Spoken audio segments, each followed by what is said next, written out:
जम्मू कश्मीर में राज्यसभा के चुनावों की तारीखों का ऐलान जल्द ही होने जा रहा है और अच्छी बात है। किसी भी समय पार्लियामेंट सेशन में चुनाव आयोग जो है वो राज्यसभा में चुनावों का ऐलान कर सकती है और जम्मू कश्मीर से कौन कौन कैसा व्यक्ति राज्यसभा में जाना चाहिए इसका फैसला तो अवाम करेगी। लेकिन इसके साथ साथ एक और बेहद तेजी के साथ मीडिया ये खबर फैला रहा है कि पार्लियामेंट के सेशन में रियासत के दर्जे की वापसी का बिल भारतीय जनता पार्टी ला सकती है। इसमें कोई सच्चाई नजर नहीं आ रही क्योंकि भारतीय जनता पार्टी को यह मालूम है और कि उसने बहुत बड़ी गलती की है आर्टिकल 370 को तोड़ करके। और यहां तक आर्टिकल 370 का सवाल है, जम्मू कश्मीर के डोगरा महाराजा हरि सिंह जी ने, हमारे बुजुर्गों ने आर्टिकल 370 1927 में जम्मू कश्मीर की अवाम की जमीनें नौकरियों की हिफाजत के लिए article 370 state subject special status हमको दिया था। अब भारतीय जनता पार्टी अलग अलग लोगों से, बुद्धिजीवियों से और खुद भी आर्टिकल 370 का जिन भारतीय जनता पार्टी को सोने नहीं दे रहा है। मैं आज भी किसी बड़े व्यक्ति का, मैं नाम नहीं लेना चाहता हूं, वो समाचार पत्रों में आया हुआ है, अवाम भी जानती है कि वो ये कह रहे थे कि आर्टिकल 370 अंबेडकर साहब नहीं चाहते थे।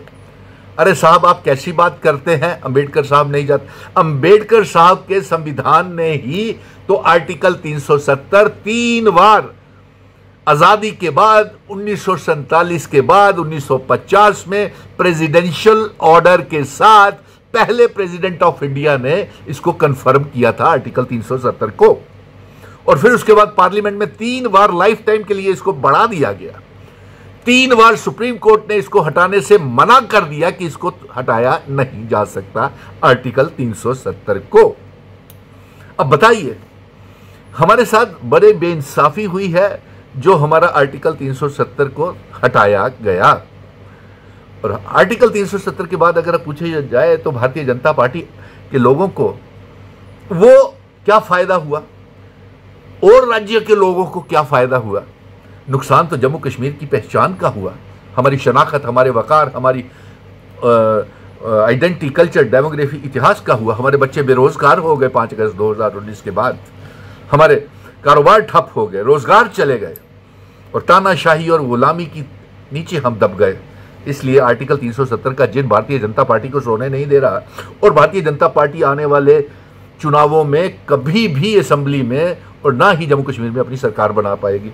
इसलिए जो ये लोग दलील दे रहे हैं कि भारतीय जनता पार्टी मानसून के सत्र में, पार्लियामेंट के सेशन में रियासत के दर्जे का बिल ला सकेगी, ऐसा कभी नहीं होगा क्योंकि भारतीय जनता पार्टी को मालूम है अगर जम्मू कश्मीर को रियासत का दर्जा दिया तो यहां पे फिर से असेंबली के चुनाव करवाने पड़ेंगे और अगर असेंबली के चुनाव हुए तो इनके 28 एमएलए फिर बन नहीं पाएंगे। और इसीलिए 90 एमएलए भी जितने हैं उनमें दम खम नहीं है और वो कभी भी नहीं चाहेंगे कि रियासत का दर्जा वापस आए क्योंकि 90 के 90 एमएलए वो जानते हैं कि हमारी 2 लाख रुपया तनख्वाह है, 5 लाख रुपया हमने इसी 5 सालों में करवा लेनी है, लोगों का काम हो या ना हो, भाड़ में जाए रियासत का दर्जा। लेकिन कितने गद्दार लोग होते हैं जो जहां पे जिस सरजमी ने उन्हें जन्म दिया उसकी वो शनाख्त को, वकार को बचा ना सके। और कैसे लोग होते हैं वो कि उनका खून जो है वो पानी हो गया है कि अपने बुजुर्गों की विरासत, पगड़ी, मान सम्मान, हिंदू, मुस्लिम, सिख, ईसाई, गुज्जर, बकरवाल, चिनाब वैली, पीर पंजाब, पहाड़ियों की विरासत को आप सम्मान ना दे सके सिर्फ इसलिए कि आप एमएलए हैं। अगर आपने मांग की फिर से आप चुन के आए या ना आए, इसलिए गाड़ी, लंबी लंबी गाड़ियां, काफिले, जैमर, एस्कॉर्ट्स, झूम लीजिए, झूठ लीजिए, फिर से ये पता नहीं शान शौकत मिले कि नहीं मिले। इसलिए भारतीय जनता पार्टी ये गलती नहीं करेगी।